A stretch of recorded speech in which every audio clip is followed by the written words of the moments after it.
Welcome to ChamberTalk, brought to you by North Orange County Chamber, where we explore the stories and insights of leaders, business owners and CEOs from various sectors who are making a difference in our community and region.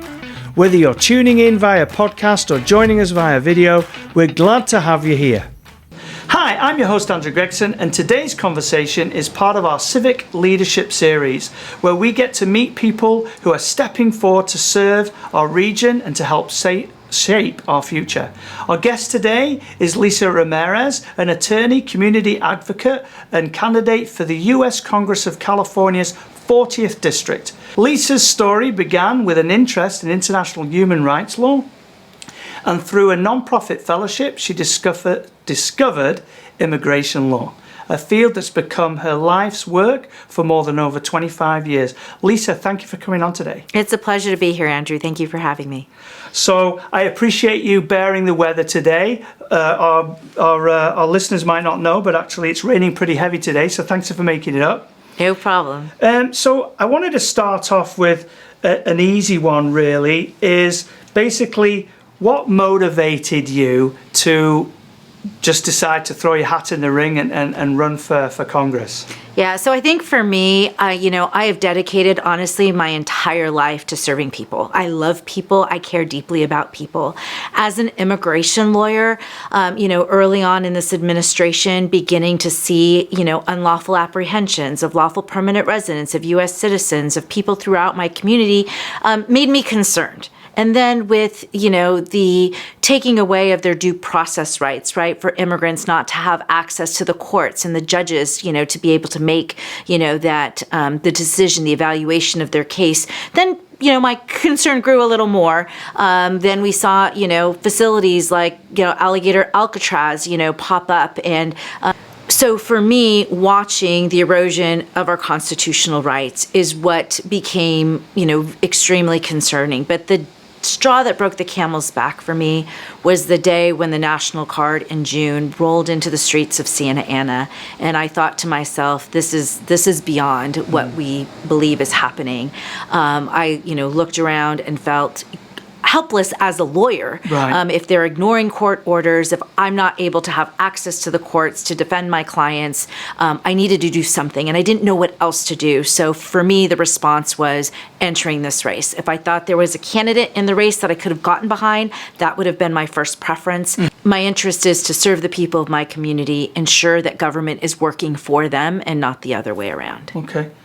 So Lisa, I wanted to spin back a little bit, because thank you for sharing that, and those are great reasons why you would throw your hat in the ring and do something like that.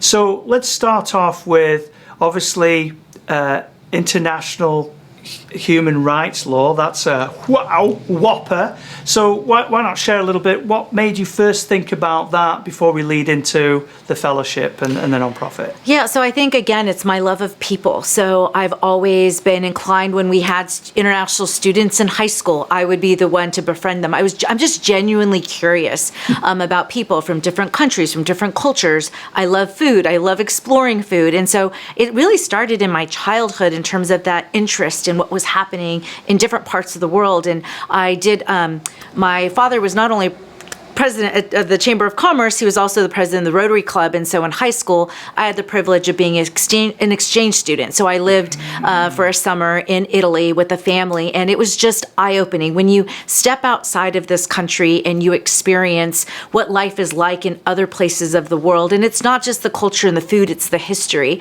it's a different dynamic, it's the politics, it's the way they approach education. I became all the more fascinated, right? We're still very much a young country in comparison to the rest of the world. So the more opportunities I had to meet people in college and undergrad, my work study was in the International Students Office. So I was a mentor to some of these international students from all over the world, quite honestly. And I was fascinated. I remember one particular student who was Ecuadorian, but he was Korean and spoke Spanish. And I just thought the intersection of just the diversity and the multicultural aspects of even the international students, Sure. was just really fascinating. So my plan was not to go to law school, I will be quite honest. It was a very dear friend of mine from high school, because I did speech and debate, and I did very well, who was very insistent. He was at Hastings and said, I really think you should consider applying. And I thought he was crazy. I said, I had no money. I was raised by a single mom. I didn't have money for an LSAT course. But he just persisted with scholarship applications, with information. And I said, fine, I will. If I take that LSAT and I do well enough to get in, I'll go. And if I don't, I won't. And obviously did well enough to It was go meant in. to be. Yes. It was meant to be. So you said your father was in Rotary and president of the Chamber. Which Rotary Club was he in? In Covina. Oh, Covina. Yes, All right. yes. And it was Covina Chamber, was Yes, it? yep. Oh, look at that. I remember those neck of the woods.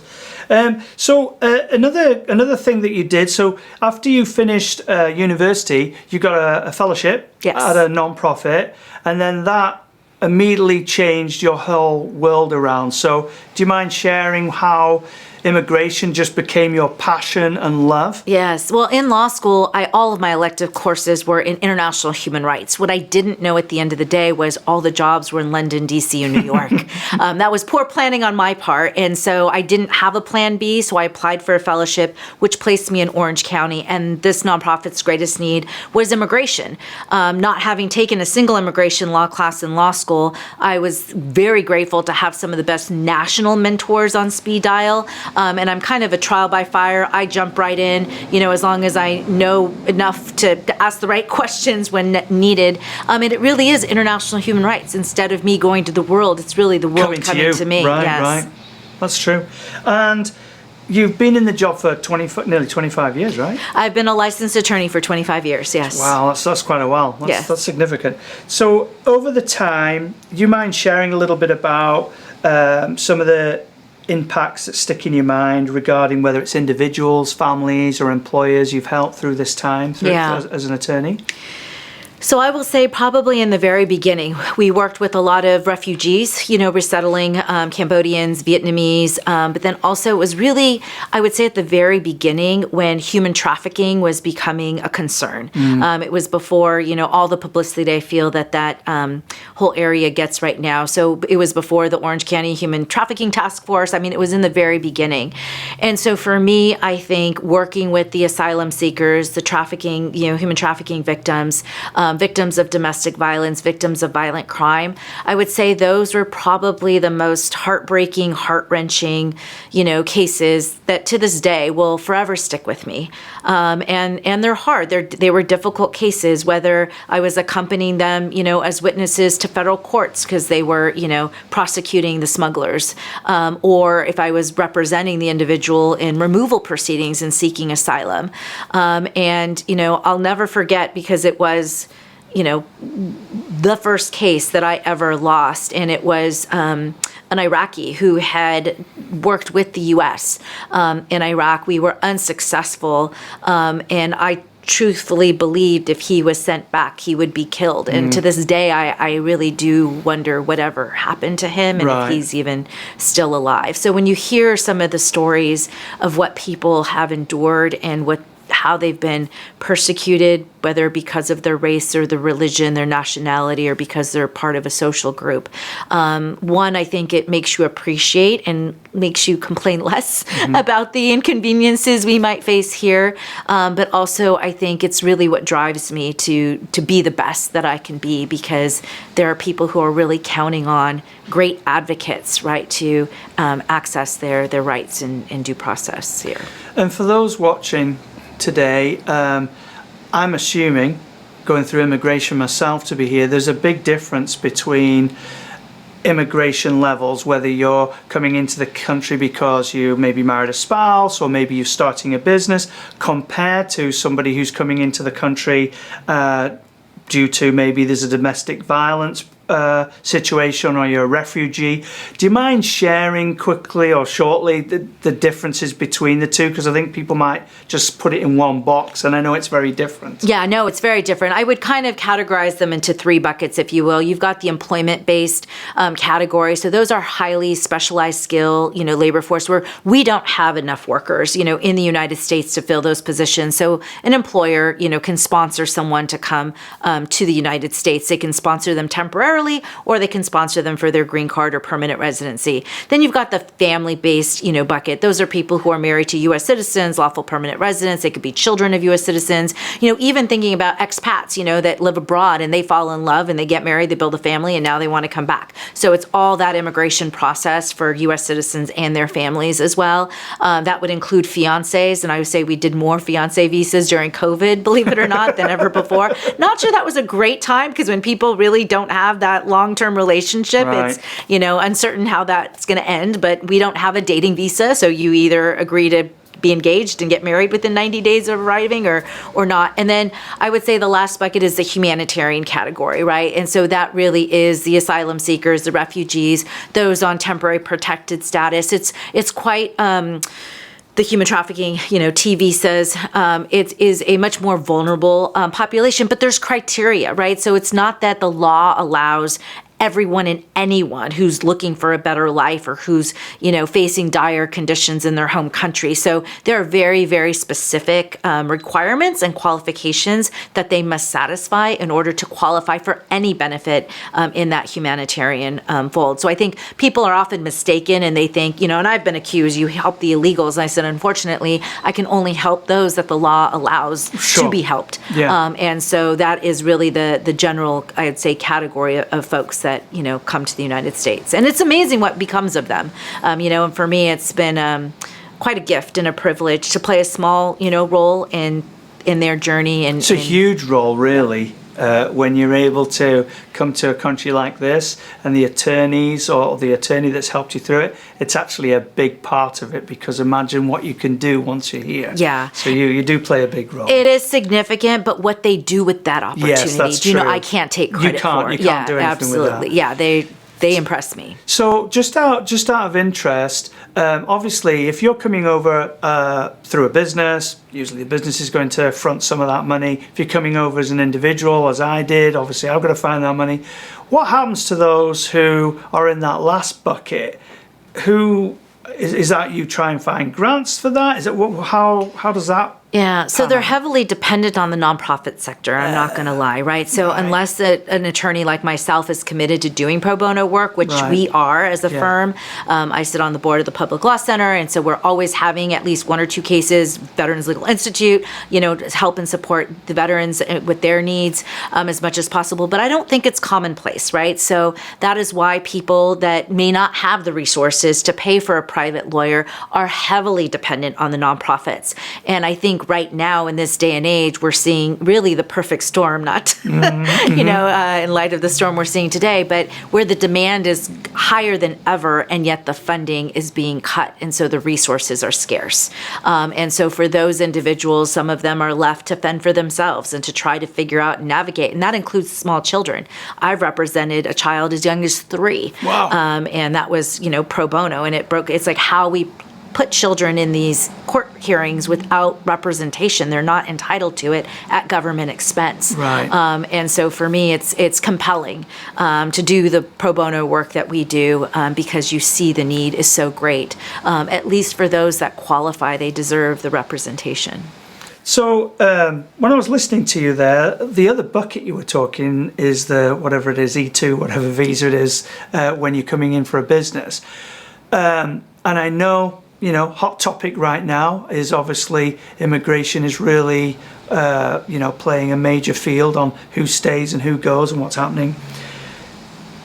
But workforce is being taken away, and they're not necessarily getting filled by people who are already here. Does that mean that businesses in the future might sponsor some of those to come back and work here?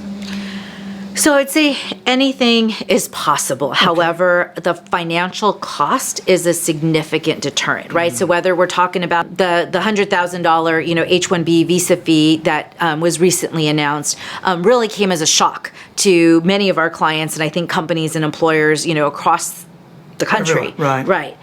So you have that piece where there is a significant decline in employers being willing to sponsor individuals, especially when you're looking at that level of cost. Mm-hmm. Now, on the other extreme of the spectrum, I would say are, the agricultural workers that really are going to impact our economy. They're going to impact the cost of goods and basic things like food. Yeah. And so, there's different proposals, being thrown around in terms of how we solve that. None of it is actually dealing with the current existing reality that we have undocumented workers that really need to come out of the shadows that have contributed to this society. We're going on almost 40 years. Next year will be 40 years without any immigration reform. Wow. And so if you think about how much the world has changed in 40 years. That's a long time, isn't it?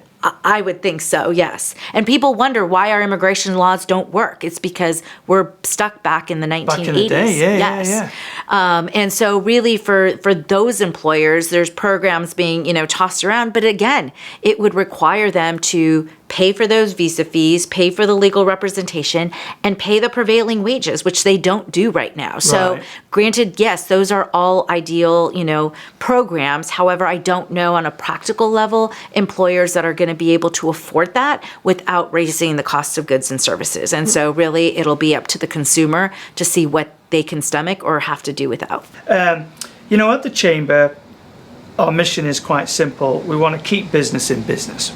And I know, obviously, you have worked closely with some employers in the past, and you're obviously an employer yourself. So what do you see as the biggest challenges facing small business owners right now? That is a great question, and I have to start with this because this is something that really became a reality for me just yesterday, which is we're going through our open enrollment and health insurance costs, right? And so we know, we anticipated, we've heard a lot, especially during this government shutdown, of what this, HR 1 bill that passed and cutting Medicaid and cutting, people's access to the Affordable Care Act. Those premiums are going to, for some people more than double, if not triple. And I have been reading about the impact we can anticipate as employers, and I've heard like 6 to 7%. But when we sat down with our broker yesterday, I was absolutely shocked that the best deal really for us is an 18% increase, right? And so I know that I'm not the only small business or employer that does its best to offer health insurance to its employees. Maybe not everyone does, but those of us who really want to be good employers, right? We want to offer that. When you see that cost, and I can't really put that on the backs of my employees if I don't increase their salary. Right. And so again, we're faced, with the same predicament, which is how do we,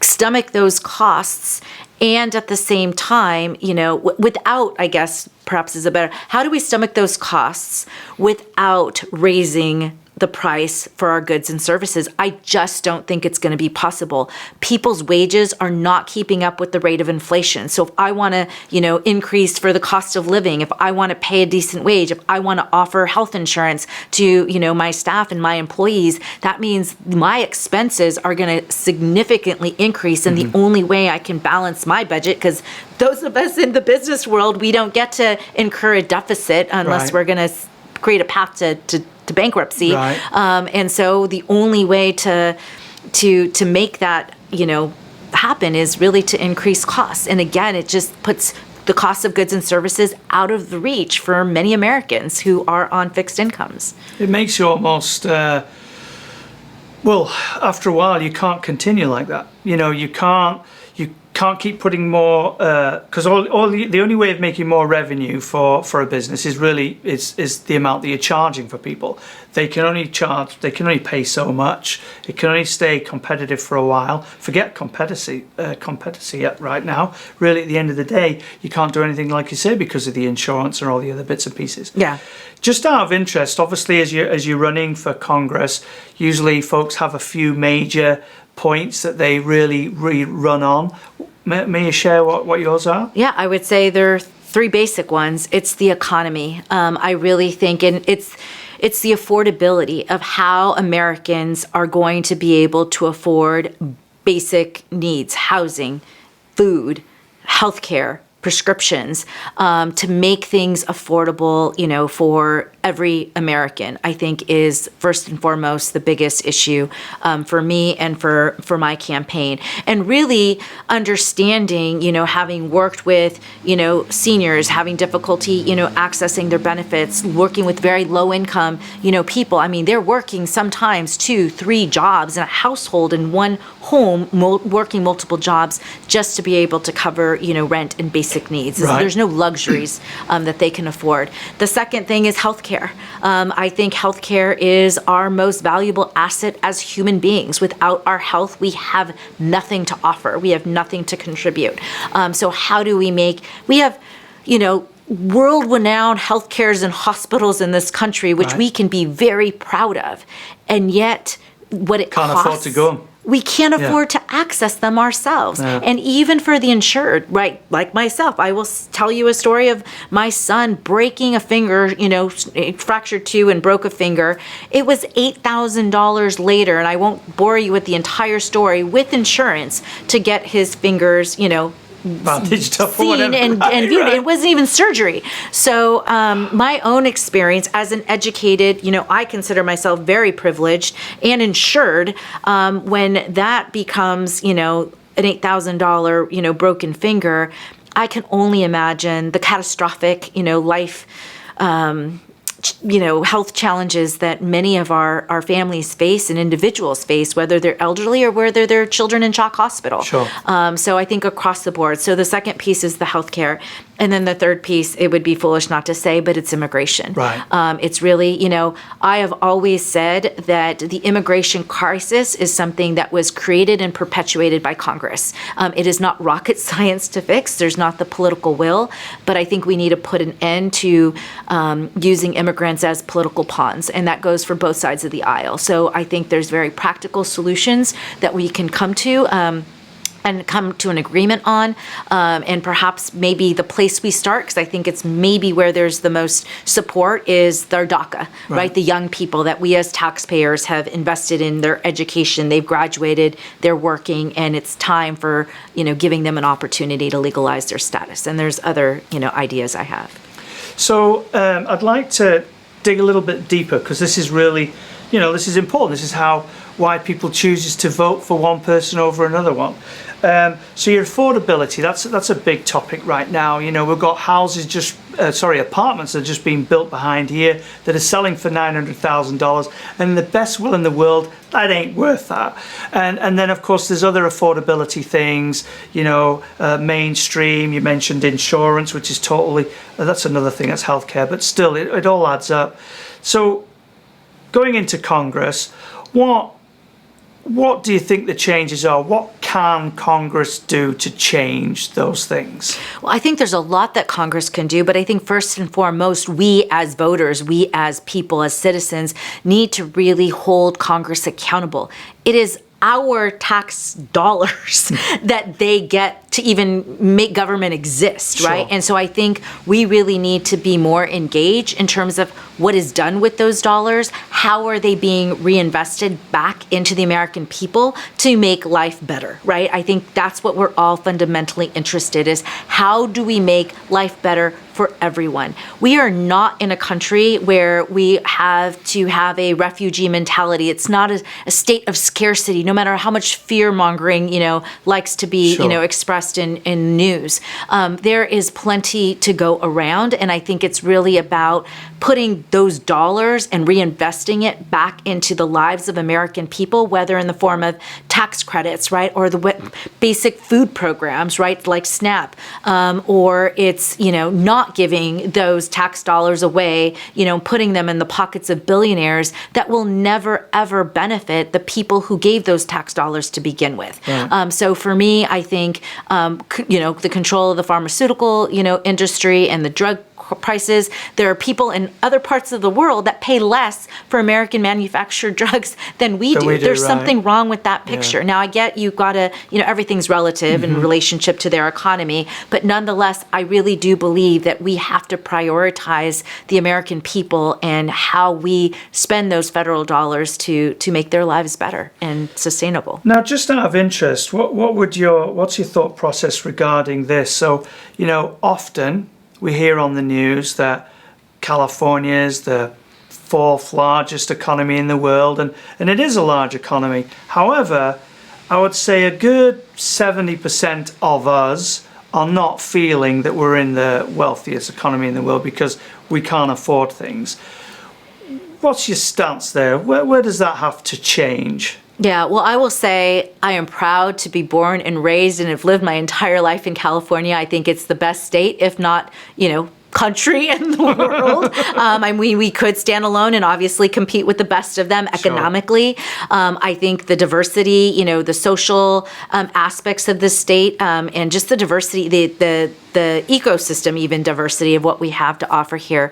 But it is extraordinarily expensive to live in California, to do business in California, right? I think that is just the bottom line. And I know that there's a lot of people that are having to move out, right? And we're losing businesses and we're losing people, quite honestly, because they can't afford to buy a home, here in the state. So I think that we really need to re-look at how we are treating and supporting businesses, right? Not just the economy in terms of what we produce and what we sell and what we, export, if you will, but also, leading the country, if not the world, in terms of how we protect, workers' rights, but also make it possible and affordable for businesses to remain in California. I think there's a role for government to play in regulation, not to micromanage, and make it really difficult for businesses to stay, nimble, but at the same time to, create an environment that works both for business and for people. And I think there's a way that we can do that. And I think, the investments that come back, from the federal government and how those dollars are spent will really make or break the future of this state and ultimately, honestly, our country. Oh, right. It's almost like be accountable and sort of like show everybody else how to do it right. Absolutely. Yeah. I think really California is a leader, and I think California leads in so many respects. And I'm very proud of what we've been able to create and build as a state. Do we have a long way to go? Absolutely. Could we always use improvement? Absolutely. But I think we're on the right track in many respects. I think some of it could also do with, you mentioned before that immigration was, hasn't been reformed for over 40 years. Maybe some of the things that we're running today still need a re-evaluation of how life is today to then make it more of a sensible playing field for all. Maybe that's part of that. Yeah. And I really think if Americans and the people, again, get re-engaged, right? I think we've really taken a back seat, if you will, and looking to government to solve our problems. I often like to remind people we are government. We, the people, are the government. And so we have untapped possibility for creativity, for ingenuity, for innovation, I think there's only possibility, honestly, of what the future can hold if we can get, many perspectives at the table to think creatively of how we, tackle some of the most challenging, issues. What I think, in many respects, in whether I'm talking to, nonprofits or government, it's the same old, same old. It's like, this is just the way we've always done it. And I've always tried to challenge those perspectives. It's like, well, can we think of a different way of doing it? Just because it's the way we've always done it doesn't mean it's going to carry us into the next century. So I think it's constantly, and I think, the private sector in businesses, we have a lot to learn because I think they are oftentimes on the cutting edge of the innovation, of the technology, of how we can be more creative in solving the problems. And I think public entities really need to be a little bit more open to establish those partnerships. We can learn a lot from each other. Now, another thing that you're sort of running for or about is healthcare. that's a big deal. And being a business owner, obviously we've got Cal Saver now and all these other bits and pieces that are coming in. So what are your main thoughts about the healthcare and how that can be reformed and what can be done? So I think that every person should have access to basic health care, right? Okay. It doesn't need to be the Mercedes-Benz. It doesn't need to be, very expensive, lucrative, plan of any sorts.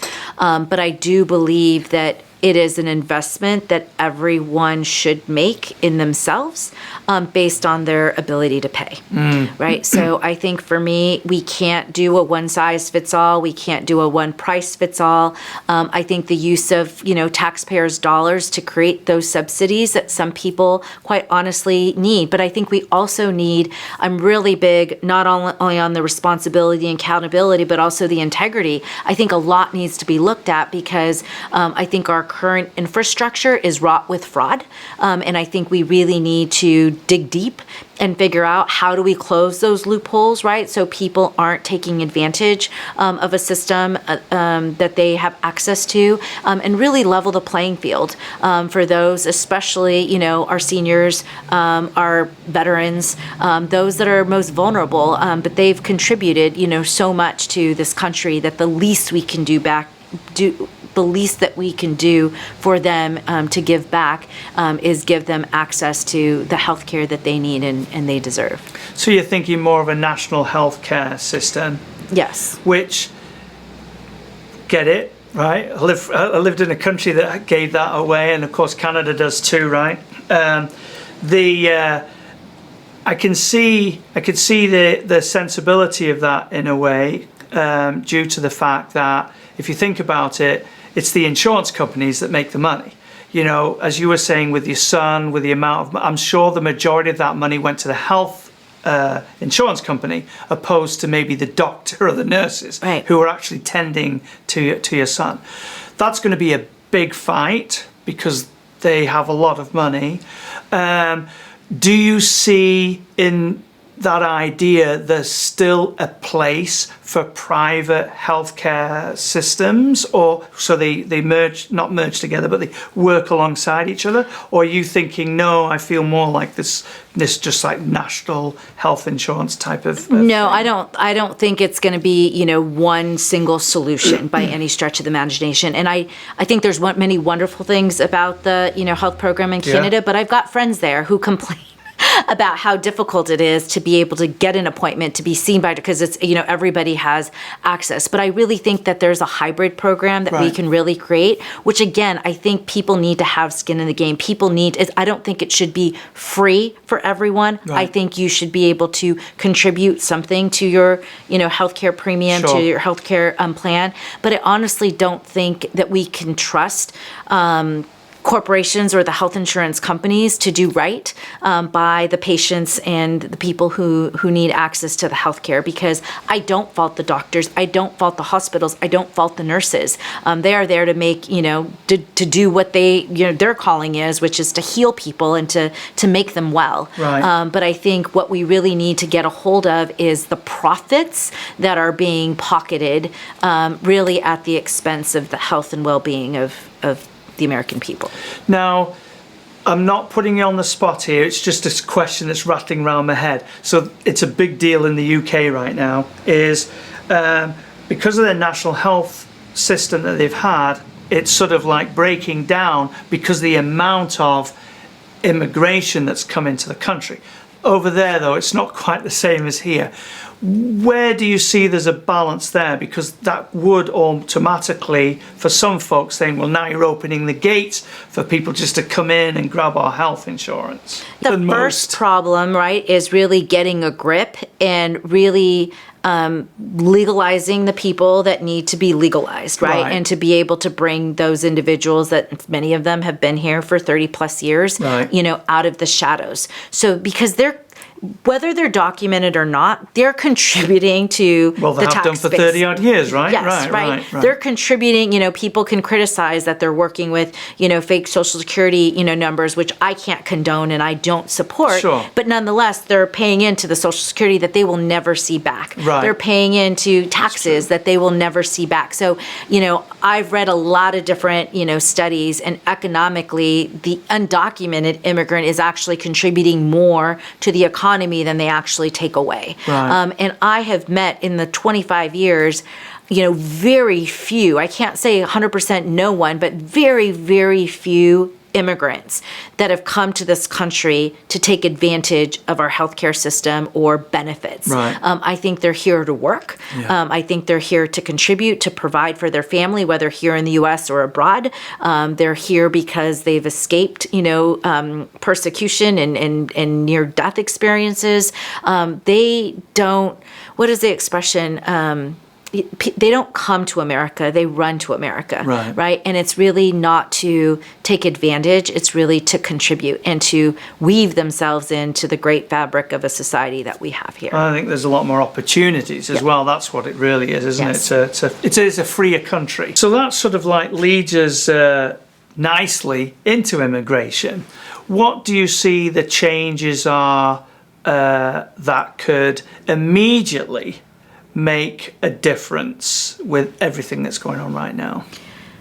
I think the dreamers, the DACA, the young people, they're not so young anymore. I don't think any of us thought when DACA was created in 2012, we'd be here 13 years later. Right. I think we thought it was going to be some sort of a stopgap until Congress, passed legislation that would, allow that population of young people to legalize their status. So I think that there's a lot of common ground, both from the business community, both from the right, from the left. I think people have a lot of compassion, although it's been quite the roller coaster lately, if you've heard on the news, in terms of, our office got flooded with calls and questions when the administration announced that they're considering, accepting new initial DACA applications. And there's people that have had their, applications frozen since 2021, and everybody got very excited. And then no sooner did they announce that, did they say, they've apprehended 20 DACA people, they've deported one, and they don't acknowledge the protections that deferred action is supposed to give them. Can I just ask you, I don't mean to interrupt you there, but that's a really important point you mentioned there.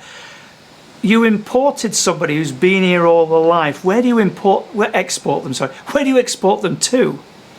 When you deport the person? Yeah, so you deported somebody who's been here all their life. So where do they get, it's not in the TARDIS, where do you get deported to? Right, so before this year, we usually would expect them to be deported to their country of birth or their citizenship, where they're citizens, right? So they're not necessarily their country of birth, they could be a citizen of another country, but wherever they have citizenship, right? They're a national of whatever country.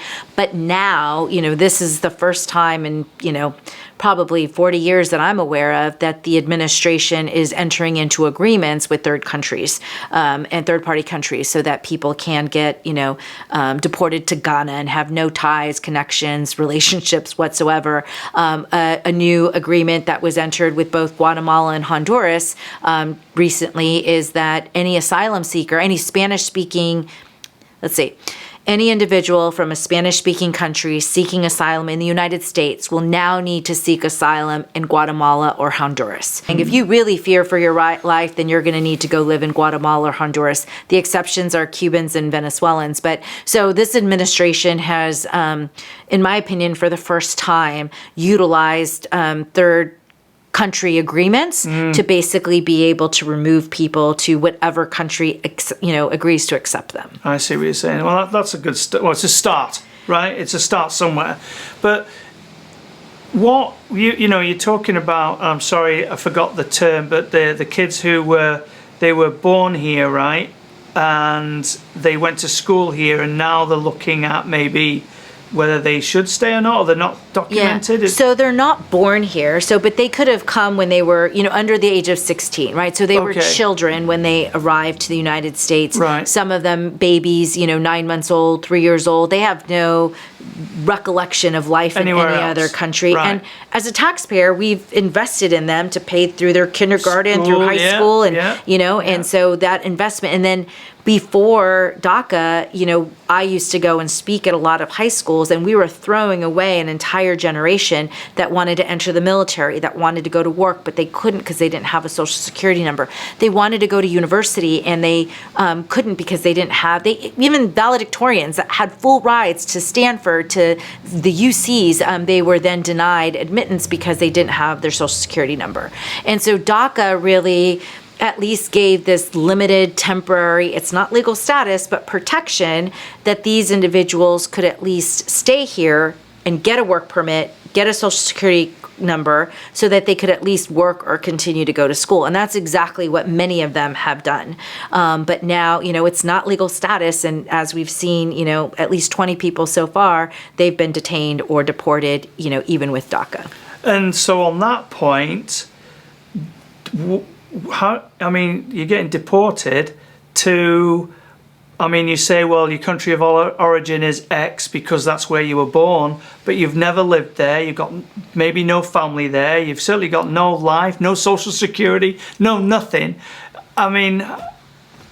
Doesn't quite make sense, does it, I think the piece for me that is more heartbreaking than the impact of that individual and having to reestablish life in somewhere that they're not familiar with is that I think we forget that they don't live in a vacuum. And many of them are married, they've got U.S. citizen children, or they have a U.S. citizen spouse. And those are the people, it's the families that's left behind that actually suffer the most. And that's going to have a bigger impact on us societally and as a mental health expense and everything. I could tell you story after story of,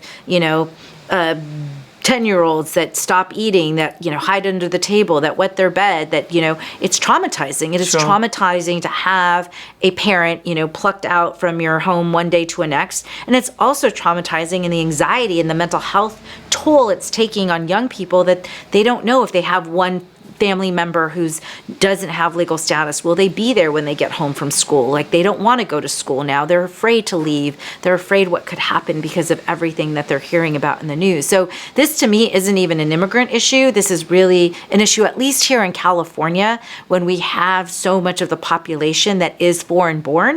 That doesn't mean that they're undocumented, right? But we are certainly a very diverse population, and we live in what we call mixed status families, right? So, in Orange County alone, 93% of the 236,000 undocumented people have at least one U.S. citizen child, right? So we've got to think about those children. We've got to think about the impact that we're having. Now, do I think that we should not enforce our laws? No. But I think that there is a decent and humane way of doing so, and it certainly doesn't look like the way it's been being done. Now, one of the things that you mentioned a little bit earlier, and I'm sorry to stick on this topic, but it's a big one right now, isn't it? Is, we've seen the noise of media and everything else is all about ICE and everything else that's going on. But then, you look back in other administrations, they've done their things too, right? But one thing that stuck out is you said, but we haven't really looked at changing the laws over the years. So why was there a focus on one thing, but then never really figured out what we really all run by, and that's the rules of the game? Why did we miss that? Why did we not enforce why didn't we do different rules or look at them again? Or, instead of just, it's almost like it's a Band-Aid. Let's do that instead of like doing the hard work and sitting down and figuring it out. Why did that get missed all these years? Well, I'm afraid I'm going to disappoint you in my response because you're looking for something logical. It's politics. Logical. It's politics. That to me is the bottom line. It's just how we've used immigrants and immigration laws. It's just been a tool rather than it's real people, it's real life. Let's somehow deal with it. That is a like shame, I said, it's not rocket science. Right. It's not a difficult fix. If there was the political will, it absolutely could be resolved and fixed tomorrow. So going into Congress, what do you think part of the reform or the start, the beginning, the start? What would you be looking at wanting to do regarding immigration, or even your healthcare or? Well, I think one of the unique things about myself is that I work, if you will, across the aisle, across political, perspectives Sure. every day. So I think I understand business. I understand, fiscal responsibility. I understand, things from a multitude of perspectives. So when we look at immigration, in addition to giving, DACA an opportunity to legalize, I think we need to get rid of certain arbitrary caps that we've had that make really no sense, whether it is in, H-1B categories or whether it's, for people who have success in immigration court and there's only 10,000 that's allowed, whether it's victims of violent crime, there's like 10,000, visa caps, so you just make them wait 15 years, but they're here and you're giving them protection and you're giving more. It just doesn't make sense. So I think there's a lot of the laws and the rules that are very archaic, that no longer fit or meet the needs of the current environment, economy, business, the way people live, work, travel. So I think it's really an update of those laws. I would also, look to getting away from there are very, really going back to the last century, rules about quotas from people from certain countries, right? So if you're from Mexico, if you're from the Philippines, if you're from China, if you're from India, you're going to wait longer for family-based visa priority dates and employment-based visas priority dates for no other reason than because you're from those countries. Now, there's some very fascinating history and reasons why, and it was very to be, anti-Jewish, Italian, anti-Irish, anti-Chinese. There's reasons why the system was created. It no longer makes sense. So if you're a citizen of a U.S. citizen, if you're a sibling of a U.S. citizen, and you're from Mexico, you're going to be waiting 24, 25 years. But if you're from England, guess what? You're going to be waiting maybe 6 or 7. And it makes no sense. It's somewhat discriminatory, if you ask me, because the folks are here for the most part, oftentimes. And so it's like, why would we subject them to a quota that really doesn't have a place in today's world? So I think it's really just updating and eliminating some of the barriers that I think keep people from being able to legalize their status that are already in the queue. These are not new people. These are people whose petitions have been pending for more than 2 decades. And it just doesn't make sense. So, Lisa, we've talked about the greater good of the world in California. Let's bring it home a little bit to Orange County now. What sort of things are you looking to, whether it's spearhead, look into, find out more about the 40th district? Yeah, so I think, again, right now, I don't hate to beat a dead horse, but the issue of healthcare, right? If there aren't any changes to H.R. 1 that was passed, in the 40th district alone, there's going to be 160,000 people that are going to lose access to their, Affordable Care Act subsidies. There's going to be another. And I'm now kind of questioning myself if I'm saying 160,000 or if it was 600. I think it's 160,000. And then another 100. I better be careful with my numbers, and I have it on TikTok. But there's going to be a significant number of people. TikTok. I know, I do. I had to do TikToks now. I've never in my life wanted to get into TikToks, but that is where people are getting information. So my campaign has a TikTok. My firm has a TikTok. I don't have time to do newsletters, but I could talk for 2 minutes or less on any hot topic. And the news is coming out so quickly that we have to get it out. So let's just pretend. Let's pretend it's 160, right, to make it easier for you. Well, but there's a significant percentage. There's a significant number of people who are going to lose access to their affordable health care. There's going to be a significant number of people who are going to lose their Medicaid. That is concerning for me. And at a time where the federal funding grants are not coming into our state, much less our county. That's filtered out. The nonprofit boards that I sit on and the nonprofits that I'm very involved with, they are cutting. They're cutting their staff. They're losing, their funding sources. So, like I said, it's like this perfect storm where the demand and need for things like healthcare and food and housing are increasing probably higher, and I don't think we've even seen the beginning, to be quite honest. Right. Yeah, the scale's going the wrong way, isn't it? Exactly, Yeah. exactly.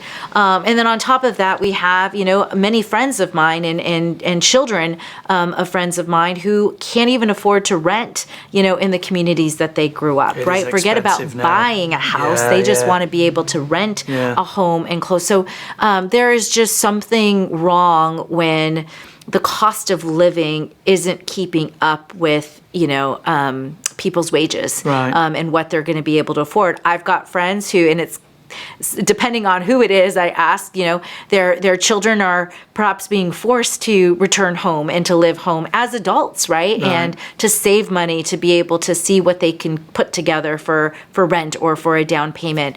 I had one friend's kid call it, what did she call it? Club Med. She says, it's like a Club Med. I said, well, I'm glad you have a positive perspective, but I don't think it's ideal for that generation. I think they're really eager to experience their own independence, to start their own livelihood. And I think that there's ways of making that possible. But again, it's all about what's being done with taxpayer dollars and being able to bring those dollars back to the communities and use it in a way that's going to help people, be able to afford life and to make ends meet.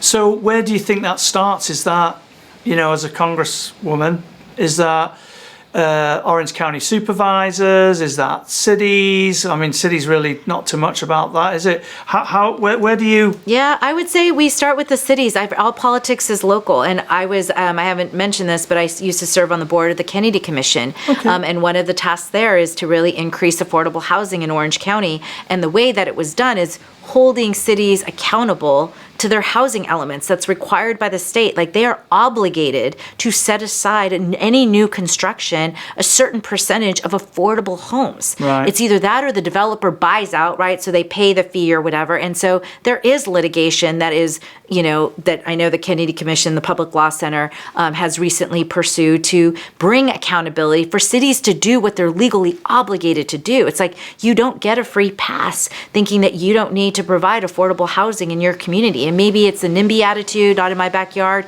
people don't want, but I think we all have an obligation to create balance, to create affordability for vulnerable people in our community, the low-income people, and whether that's veterans or seniors or, immigrants, it's whoever it is that needs it. We all need to be open to creating that space. And when we're not compliant, then I think it's our job to hold those municipalities accountable.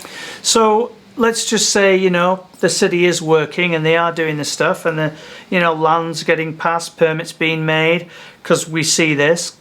The developer, on the other hand, he doesn't really care too much about affordability, and affordability is thrown around a lot these days. But I mean, there was a survey done not so long ago, and I think the average is either between $45,000 to $60,000 is the average household income in Orange County, and the houses are over $1 million. How do you fix the affordability? You can't blame that on the city. Where does that branch out to? Right. So I'm not one to think about punishments and retributions. It's about incentivizing, right? So what federal tax credits, how can we create federal incentives? Make a better balance. To create a better balance, right? So maybe they're not inclined, but I think if they are incentivized in a particular way, that they will be encouraged to do the right thing, then I think it's a win-win. So I think that there's programs that can be creative that will incentivize developers and cities for that matter. And, there's groups like Jamboree Housing, right, that I think have been very effective throughout the country, or maybe it's Mercy House that's throughout the country. I think Jamboree Housing is throughout the state. Yeah. And so they're demonstrating, again, California is leading, right? Yeah. They're demonstrating that this is possible and it can be done when there's the political will and the investment being made to ensure that it, comes to fruition. So talking about community prosperity, where do you see? What do you see that could be brought to? What are we missing? Is it, you mentioned earlier people deciding to move out, or businesses maybe moving. What can we do directly in our area to help with that situation? Yeah, no, I think that's a great question. When I say things, I believe in a future and a possibility of people not just struggling to survive, but they thrive.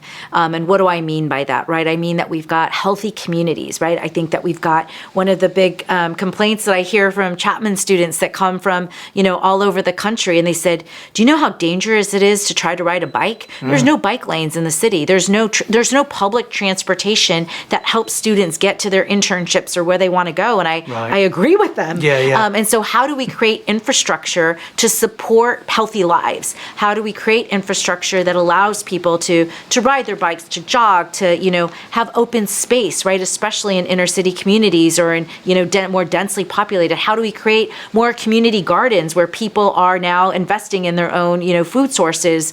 So I think there's ample opportunity, and I think there's such a hunger, honestly, for people to give back and to be a contribution. I think there's been no call, if you will, for people to, rise up and to get plugged in. And I think we can create those opportunities where people can get plugged in, what their contribution is, whether they want to, help volunteer and manage a community garden, whether they want to, work and advocate for bike lanes, in the community. Everything begins at a local level, right? And it's really for those local communities to be invested and engage and determine what it is that they need and to bring that to fruition. But they really need leaders at every level, whether at the city, the county, the state, and the federal level, that will support those efforts, as they are taking those leadership roles and making those plans. Now, when I was looking up for questions to ask you, we were looking across the board there, and there was quite a lot of bits and pieces out there about it. One of the things that I found was there was a motto: live fearlessly, love passionately, and laugh often. You mind sharing what that means to you? Yeah, that's really one of my favorite quotes, right? So I am not a person that is driven by fear. So for me, that fearlessness, it's really about being bold. It's about, I truly believe that every person has a seed that was planted, and if they are fully self-expressed, if they can really come into their own, if you will, we will only become a more beautiful world for whatever. There's no competition here. I mean, you've got gifts and skills that I couldn't even possibly, attempt to match, and vice versa, And so I think if we can start celebrating everyone and encouraging people to live courageously and not out of fear, I think that there's been so much in our media today that really fear is a tactic to control people. And I really am all about making people contributions, and they can only do that when they step up in a courageous way. And for me, the laugh often part is we need to have fun doing it. Like, fun is something that I have a value for. I enjoy laughter. I enjoy, breaking bread with someone else and learning and conversing and trying new things and not being afraid to try new things. I think that's hopefully something I've instilled in my own kids. It's like, there's no such thing as failure in my book. I said, we celebrate failure in my home. And I said, because even, they come in, whether it's a test or something they messed up in a sport, and I just said, just tell me one thing you learned. That's all we need is one thing we learned. There's no such thing as failure. We need to be able to laugh at ourselves. We need to be able to celebrate together. We really need to be able to create that community, if you will.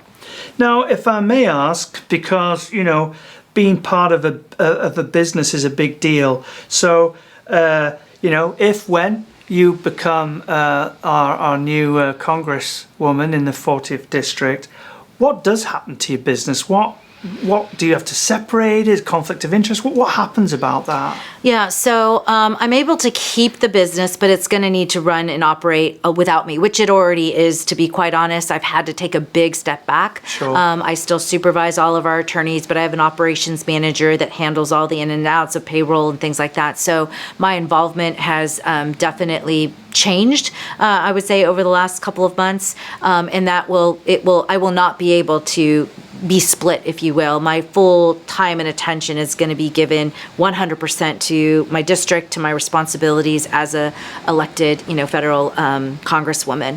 I'm able to keep it. There are limits. I believe it's $60,000 is the maximum I'm allowed to receive from that business. Yeah, Wow. so there are limits. I'm really not sure exactly how different I don't know if it's because I'm a lawyer. I'm really not 100% sure, but there are limits, and obviously they need to be disclosed. So it's funny, that's the amount of money that averagely people earn in Orange County.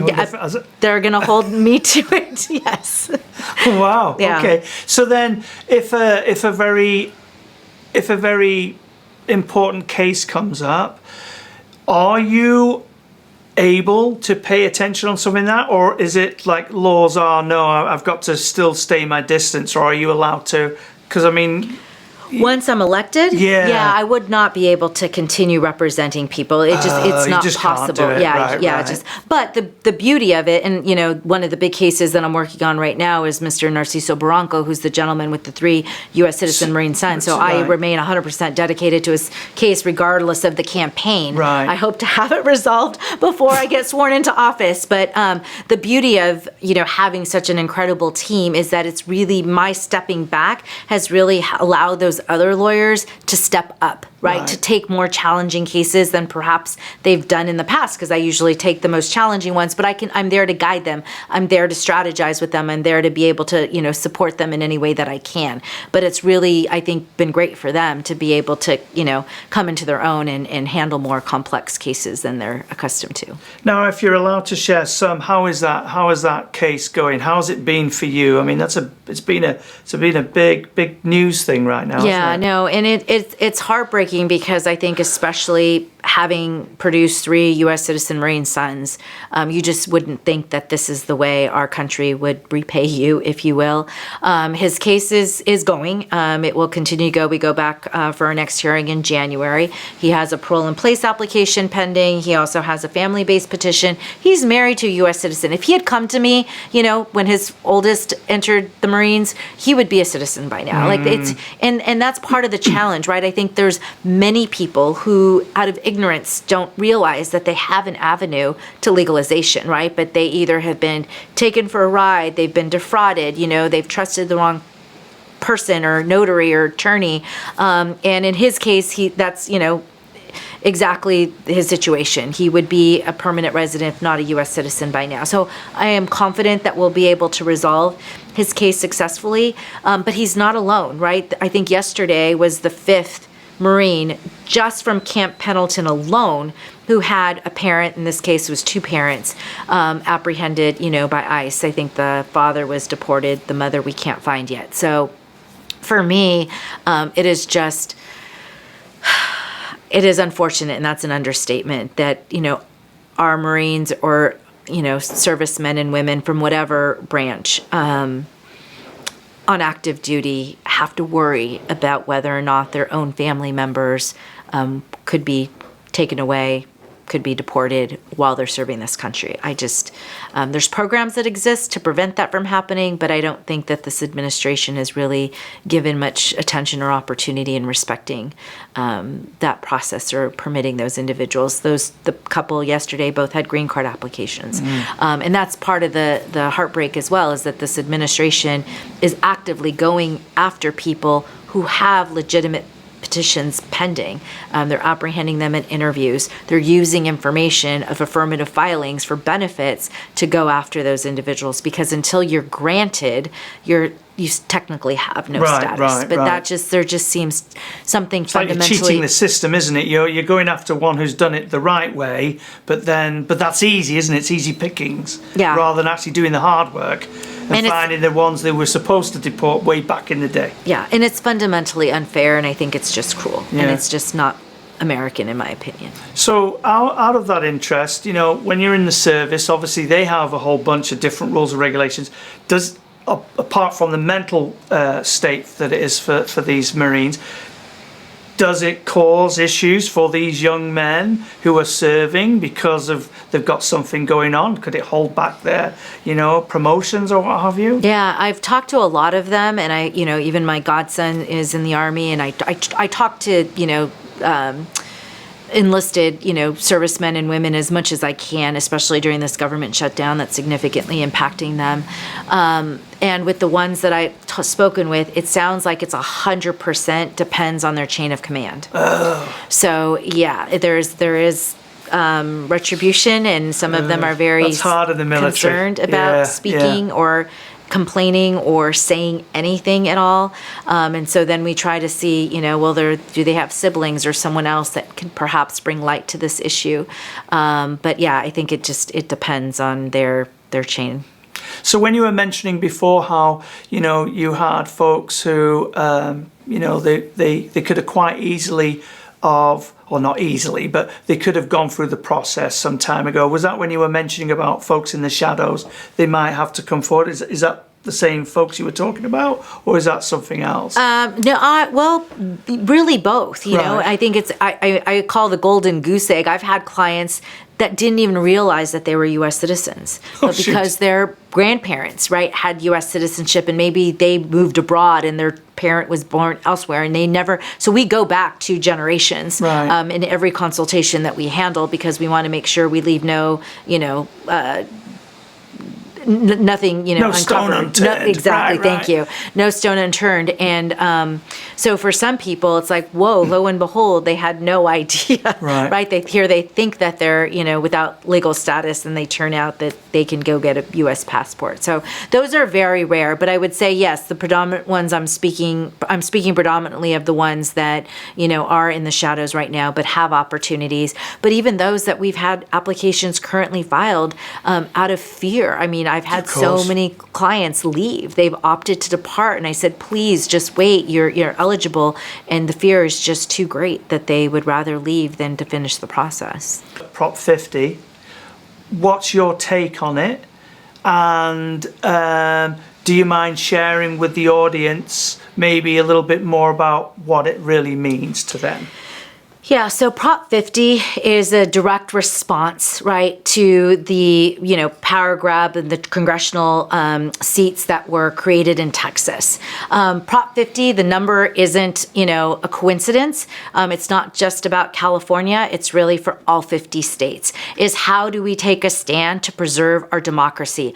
What happened in Texas, not a single voter had a say in what, whether that redistricting happened. At the very least, here in California, because we respect our democracy, it'll ultimately be up to the voters. It'll be up to the voters to decide, and they may agree and they may not disagree. But I think, if nothing else, I encourage everyone to exercise their right to vote. I think it's important, and I think we need to appreciate and protect that right as long as we have it.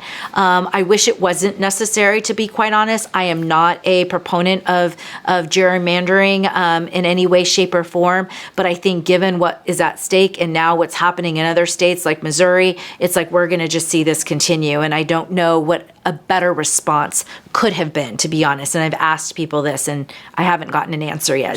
Is there anything else we could have or should have done? And some people said perhaps nothing. And I think there's just too much at stake to have just sat back and watched it happen. Whether it passes or it doesn't, does it make a difference in the district that you're running for?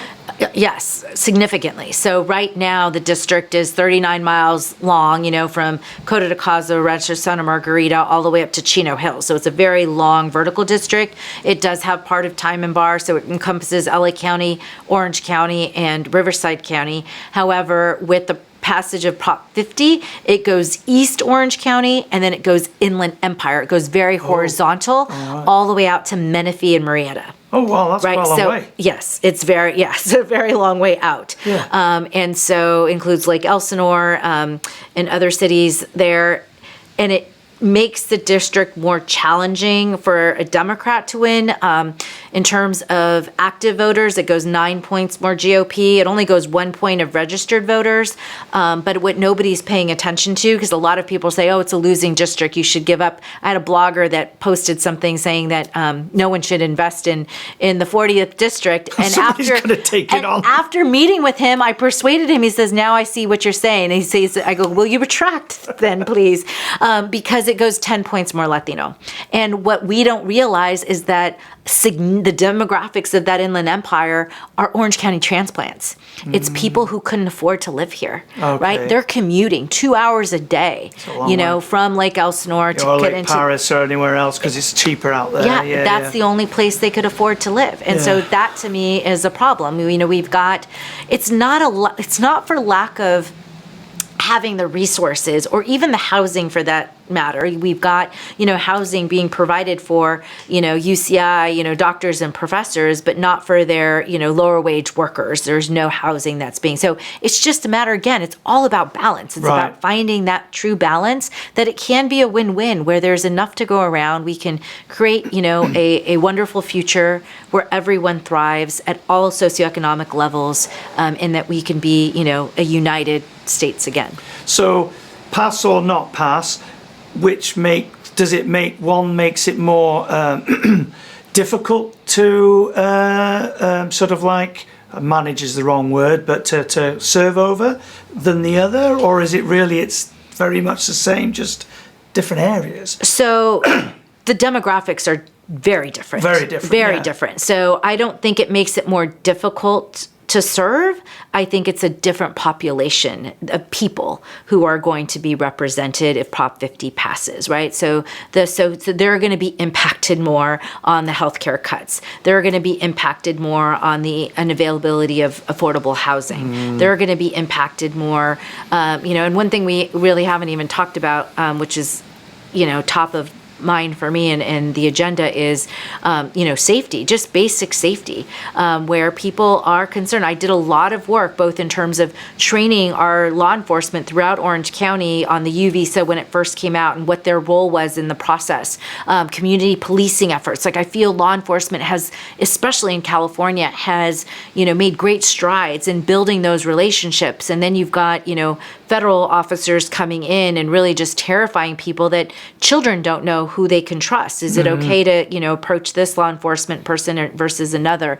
But also gun safety, right? I think it's heartbreaking to me today in talking. I mean, my kids are more grown, but I'll tell you two quick stories. One is I was at an event and my daughter, who's, 17 and a senior in high school, was calling me and texting me, and she says, it was noisy, I didn't hear, and I finally called her back, and she was very upset with me and reprimanded me like I was a teenager and said, why didn't you call? I called you, I was texting you, and I said, why? I said, were you worried that I got in a car accident? And she says, no, Mom, I thought you got shot. And that was the wake-up call for me to realize that her generation, it's normal to them now. This is all they've known. This is all they've seen, whether the schools, from the very beginning, right? The school shootings and everything, that this has just been something that they've become accustomed to. And that is not okay for me. Like that should not be normalized in any way, shape, or form.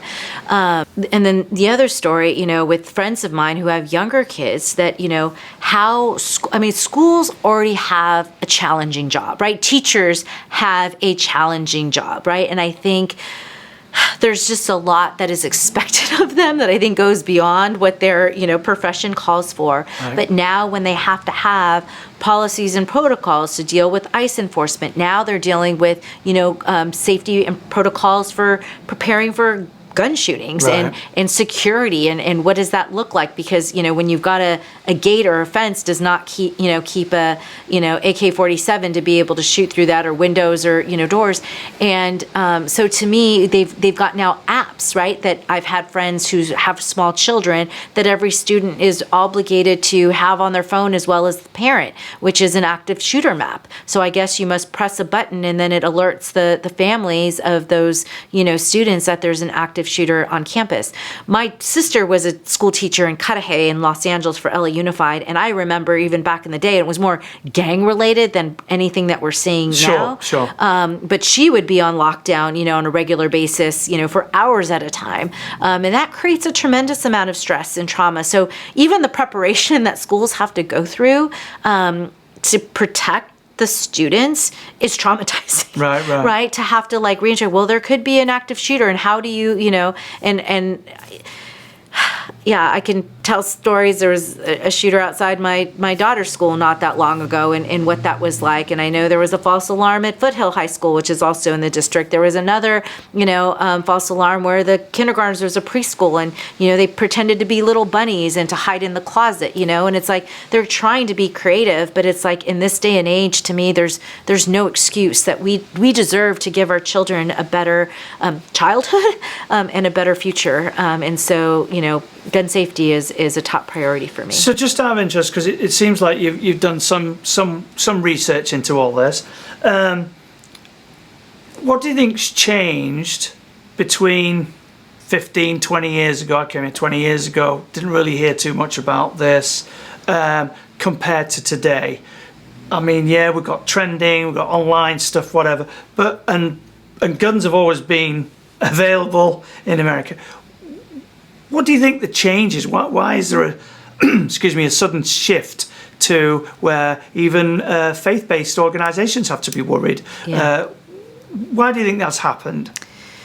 I think we are just beginning to see the mental health crisis. There you go. That's a good And I answer, really yeah. believe that the people behind a lot of these actions, right, are not well.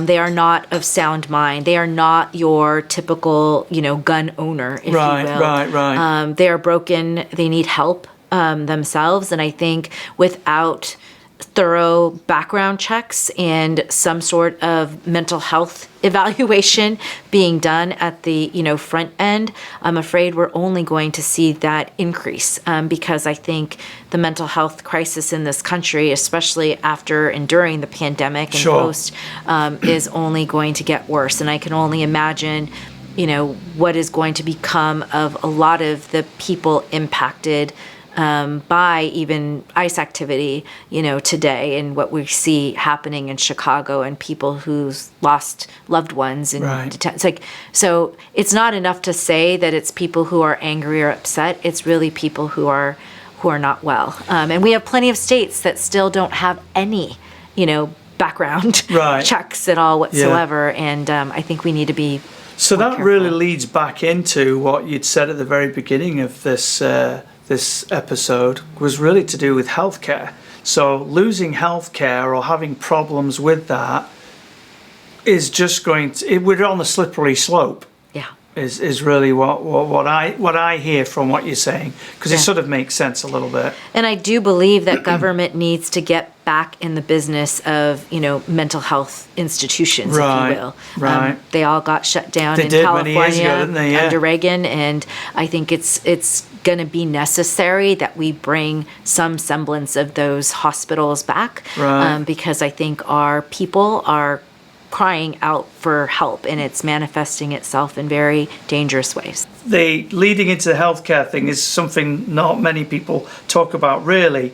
They just keep going on about, well, ban all guns, but that's not the problem. No. That's not it. And I'm not a gun And there's not many banner. people who say, well, I feel it's more of a healthcare situation, which really, if you think about it, it really is. So where are families going to look after these kids? You mentioned earlier before that, there's so many families now that have the kids living with them and all the rest of it. So they're all under one roof. They're saving a bit of money here, but then everything else goes up in price. And if you don't have the healthcare, how are they going to look after them? And I think the crisis begins in the childhood. It's not when Oh they're yeah, no, adults. it's way later And on. so- Yeah, it's earlier on, without and doubt. how have we failed as Yeah, a society? And I mean, we haven't talked about this at all, but I firmly believe in the need of childcare, right, for people who are working and not leaving children home alone. That there Yeah. needs to be an infrastructure to support. Now, is it government's role to raise children? No, but it is government's role to support families, in my opinion, and making sure that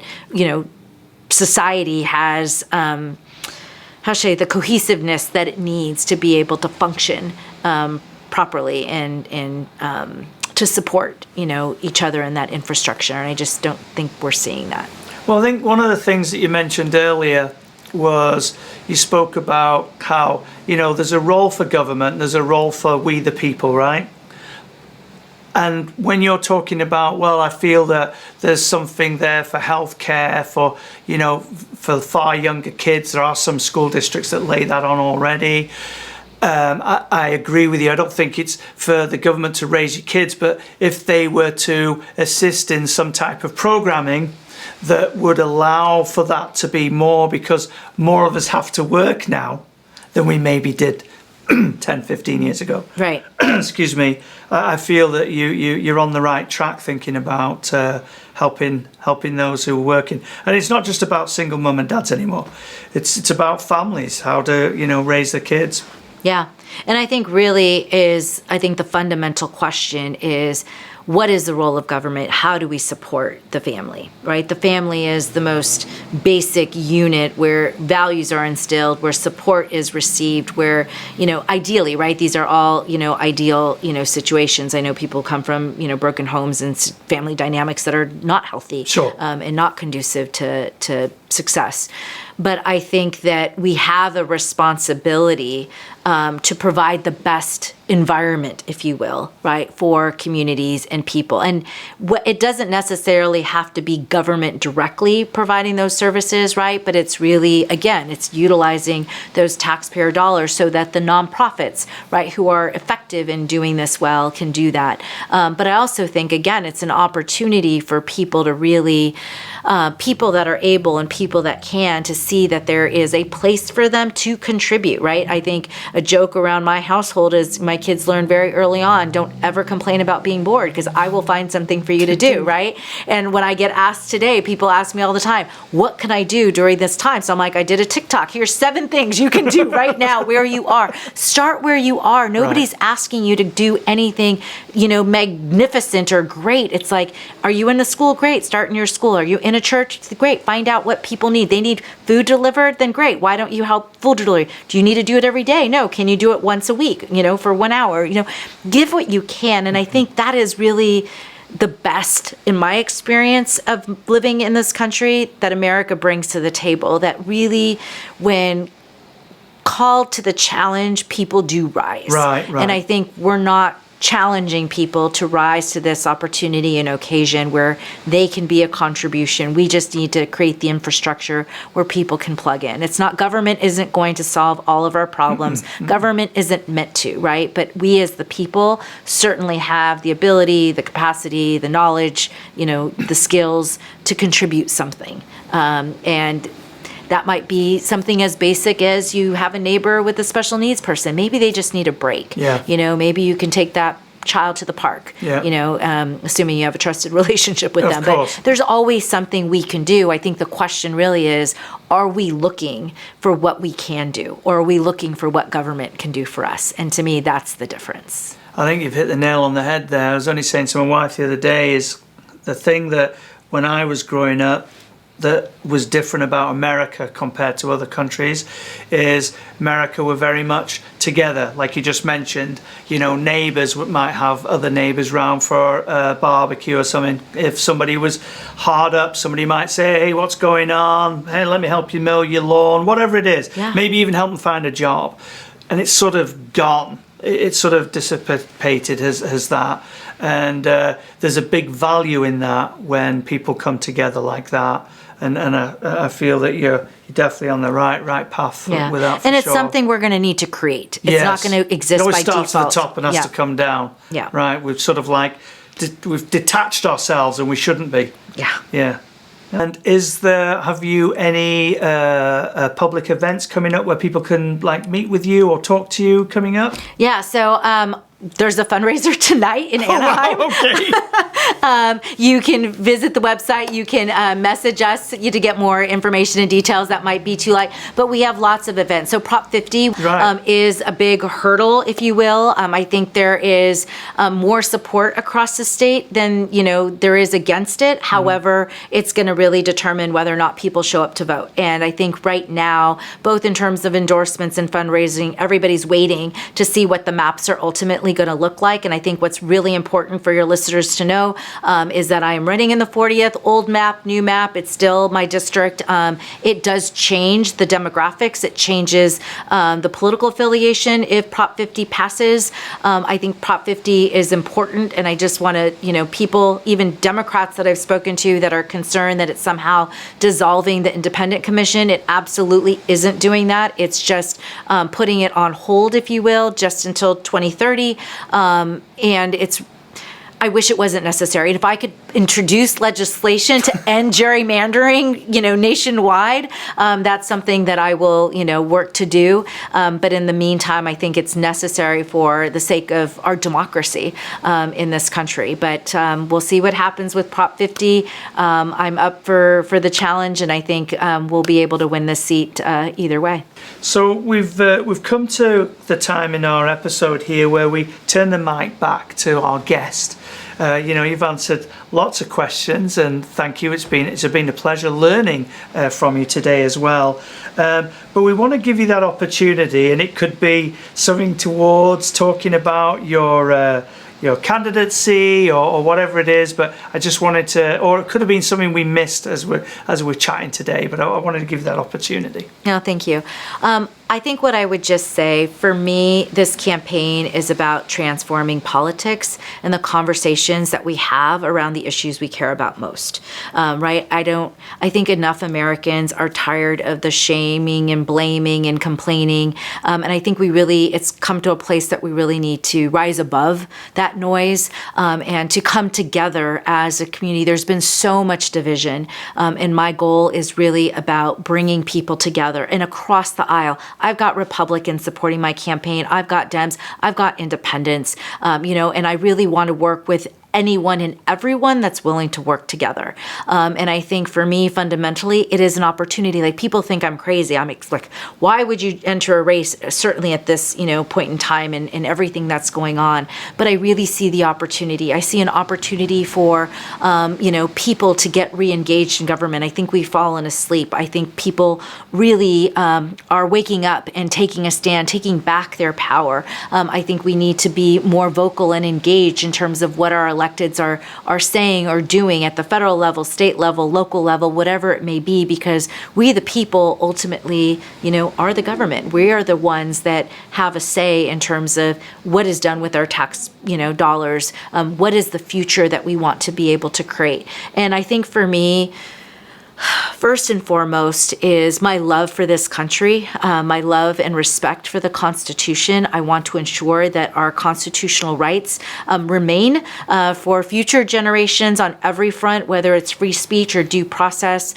no longer having unlawful apprehensions. And I really am committed. I am very committed to ensuring that government is there to serve our people and in the best way possible. And I just think that there is no place that we can go from here than up. So yeah, very, very privileged and honored to be running this race. Not just it's not about me. It's really about you and us together. So my campaign, one of the slogans is a campaign driven by people and not by partisanship. And I couldn't mean that any more than it speaks for itself. I think after what I've learned about you today, I totally believe that you are like that. So thank you for that. So just out of interest, if people would like to find out more about you, is there a website they can go to? Absolutely, yes. You can visit lisaramirez.com. Pretty basic, straightforward. The launch video's there. We're building out the platforms, and content will probably be completed closer to the end of this month. But please, I would welcome any and all support. It's going to take a country to not only flip this one seat, but to bring the balance of power back. And I think that's what we're really in need of right now, is just to have more balance in our federal government. Well, thank you so very much for coming on today, Lisa. No, it was my pleasure. Thank you for having me. It's been wonderful to speak with you. Thank you, listeners, for tuning in to Chamber Talk. Until next time, stay inspired and connected by visiting nocchamber.com and selecting sign up for news at the homepage. For more interviews, visit chambertalk.podbean.com.